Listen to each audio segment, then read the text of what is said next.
So here we are a couple days later, and the lift is all done.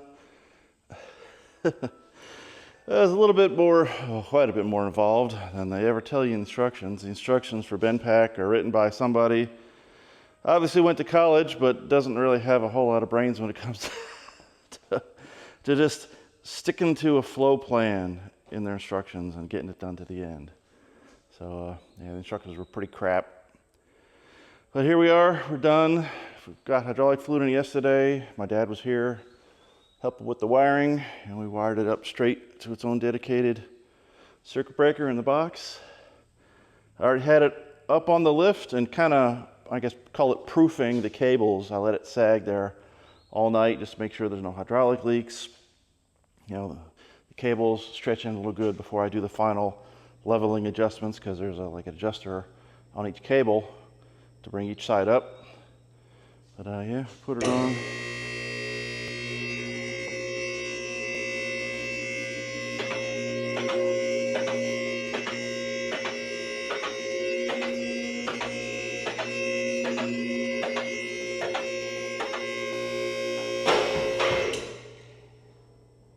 Bring it down a little bit.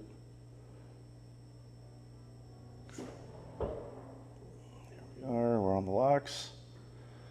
So this is a 10 AP lift. It's 145 inches to the top. You know, I got about maybe 4 inches till the top of the ceiling. This was supposed to be 12 foot 6 inches, 12 and a half feet. But I think with the liner package, they call it, with you get interior done with the insulation, it brings it down just a little bit.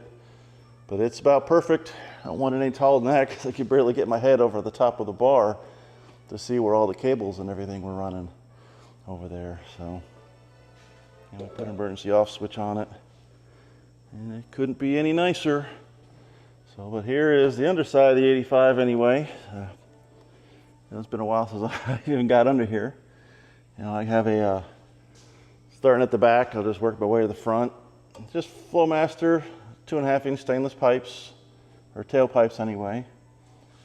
I did put an 8.8 in the 85 way back. It's got SN95 rear disc brakes on it. Koni single adjustable shocks. I think I have, these are B springs is what they call them back in the day for the rear, which was the ticket until I guess the Team Z springs came out. But this is a Team Z upper relocation kit, Team Z anti-roll bar. You know, 373 gears. Still with a Ford traction lock with the brand new Cobra units they sell over the counter. I did, back in the day, rip the torque boxes out of this thing. So I had to do a lot of reconstruction and welding things back together. And this was before the days of those big rebuild kits where it just kind of, you gut everything out, just leave the frame rails in and put stuff back together, which would have been a lot easier compared to what I had to go through. But yeah, but it's all back together, super strong. This is the Glenn's Performance sleeper tank. So it has a -10 line coming out the bottom to a filter going all the way up to the front, with that big mechanical fuel pump I have on there. So your Borla Pro Access mufflers, Ford Motorsports, aluminum drive shaft. You know, old school subframe connectors. These were, you know, before Maxim Motorsports really was a thing. And these back in 2000 when I bought this, and I had these welded in, and these made a huge difference. So anybody who says subframe connector should be your first mod, they are definitely correct, because they definitely changed the way the car handled. And you know, even though these aren't the best and biggest and beefiest, they don't go all the way to the front. Even these helped out immensely. So I mean, these being only as thick as they are still thicker than this metal is. So they still did a good job. But I have an old drive shaft safety loop in here. This was a pain for a while because I had it a little bit too far forward. When you're really doing hard acceleration in first and second gear, it was rubbing a little bit. That's because I think it was touching, these wide parts of the knuckle a little bit. And that took me a good while to find. So this is an old school Tremec 3550 that I bought brand new back in the day before they stopped selling them. There was a big lag of about a year or so or two before Tremec rebranded their this line and turned it into the TKO 500 and 600. Now, I remember paying like a group price on the Corral back in the day. I got this transmission and the bell housing, $1,250 for the bell housing and the gearbox. And you can't touch one of these for $2,700 today. So yeah, that's how Tremec did their marketing. So looking forward, there's some BBK headers, 351 swap. You know, this is about as good as you can get back then for off-the-shelf headers. 1 5/8 inch collectors, they're plenty good. I did my own steering shaft. You just bought the knuckle, Flamer River, welded it onto the stock one. Did a manual steering rack conversion. Kind of a pain, but I was just playing around back in the day. Team Z tubular K member. These are the autocross style heavy duty A-arms. They just have a bit more gusseting and things like that than the standard ones do. Bump steer kit, I think this is Team Z.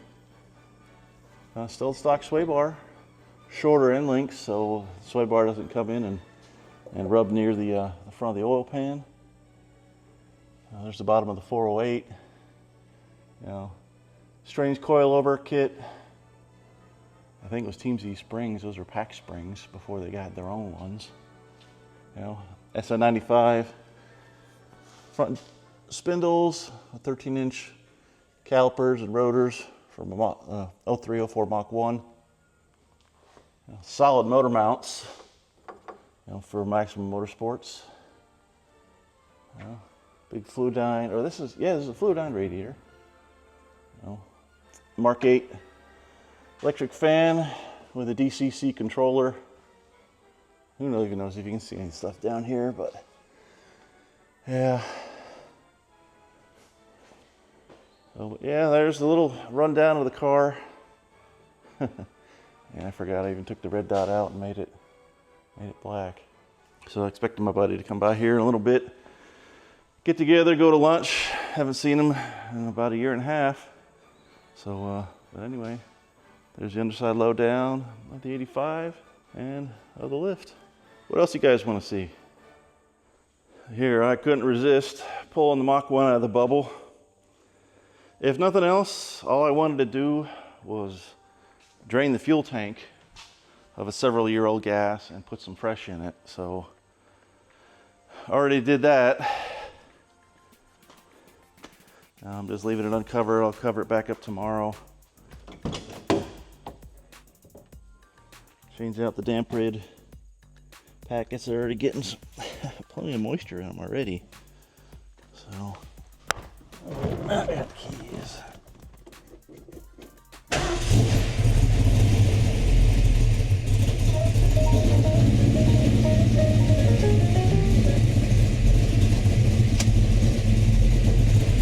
It's dead cold. It started in about 3 days.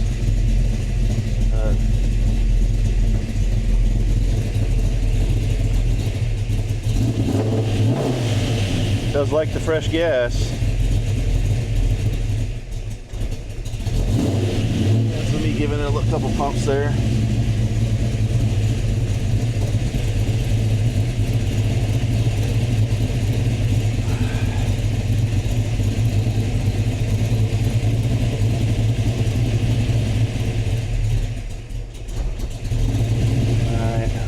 I'm not going to fill the garage up with exhaust fumes. You get the picture. Come on. It's idling by itself there.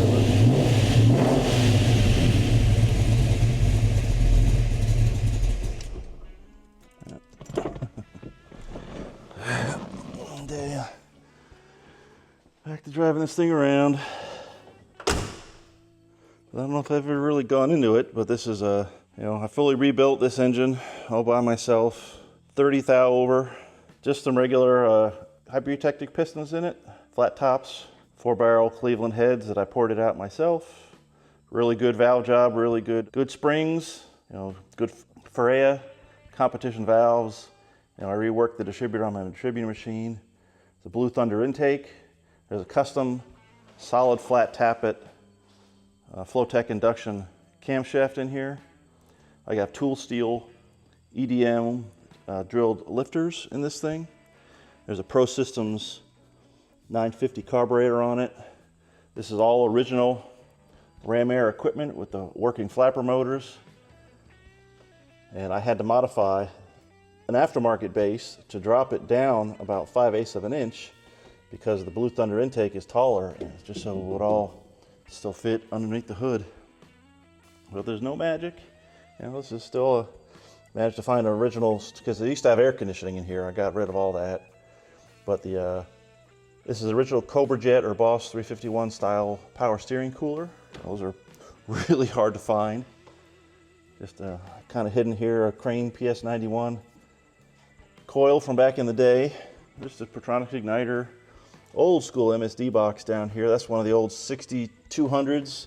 This is even earlier than this because I sent off to MSD, and because when I painted it, the paint's peeling off again. It's been so many years, but they gave me another set of stickers to put on there. But yeah, that's an old ignition box, and it's still going strong.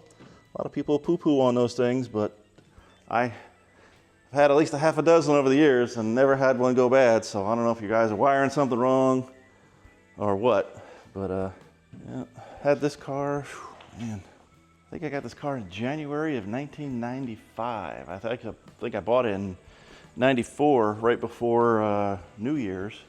But they were closed for the holidays, so I had to come back like the 2nd of January in 95 when I brought it home. So that's almost, 29 years out of this car. It's been here, it's been in England, it's been in New Mexico, it's been in Florida. Who knows where the heck it's been in its previous life before me.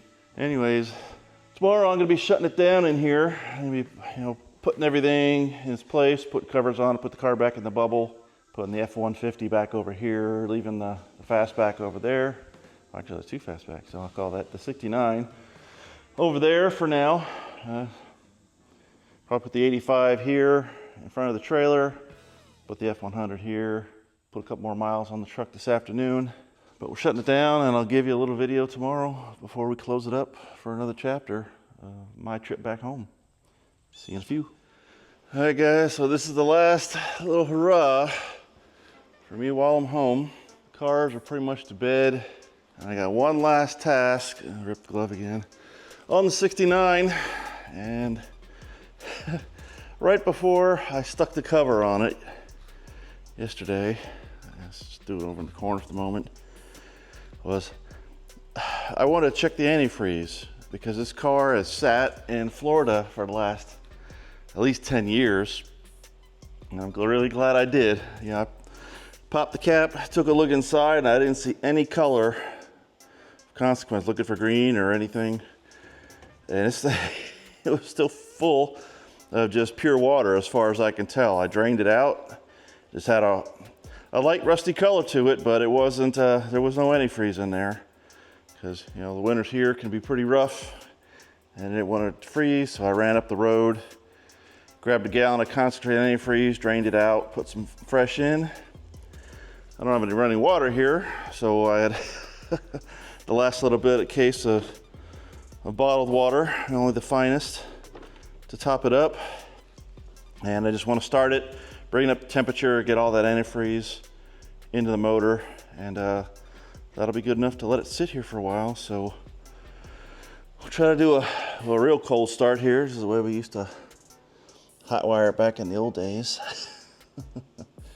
So where is the offending wire here? This is going to the 12 volts to the coil. I already checked it's in neutral.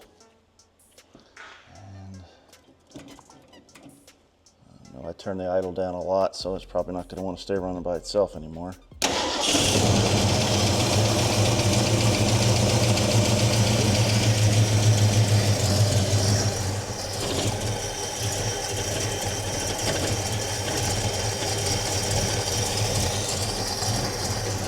Yeah, so I changed the oil at the same time because I thought the oil was getting contaminated from the old fuel pump.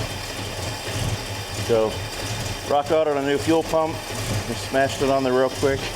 The back bolt, of course, stripped. So that's stuff to get fixed in the future. So, yeah, we're smoking a little bit here.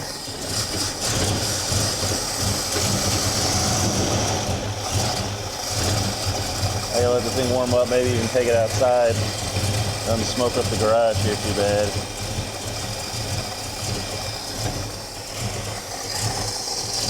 Already sucking up that water a little bit. Once fuel.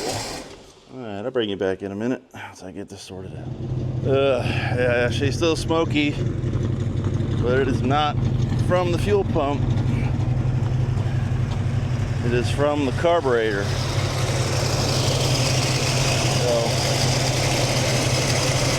I don't know if you can see the fuel puddle in there, and the fuel is just kind of dumping in, but I'm out of time. I just need to get it hot. So the auto mixture screws are all the way closed. Just got to get it up to some semblance of temperature, get the coolant system flowing, get the antifreeze in the block, stick it back in the garage, and shut it down. This engine seems okay, but this is not going to be what's, the final version. It's going to come to a million pieces. This car's going to get rotisseried in the end, and I just want to save the block, I don't want to crack nothing. I didn't even check the date codes if it's still the original 69 block or not, but come on.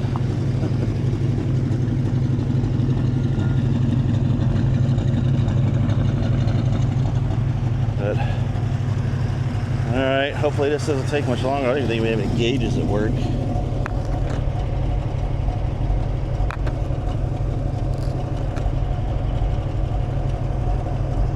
Maybe that works, I don't know.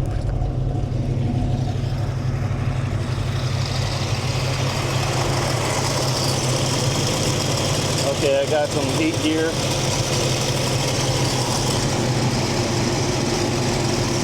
That's the airflow from that fan. All right, I'm gonna call this good.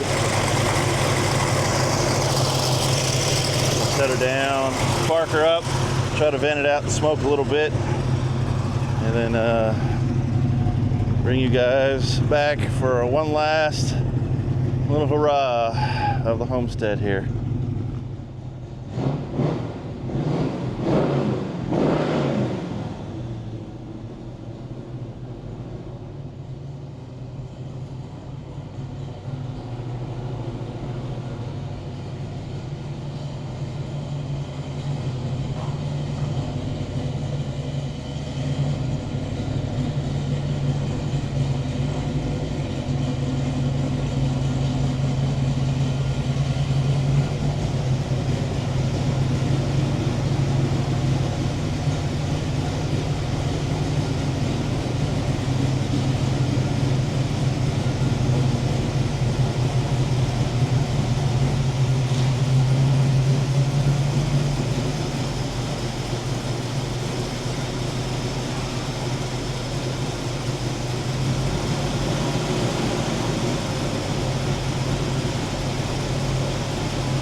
I hate Edelbrock carburetors.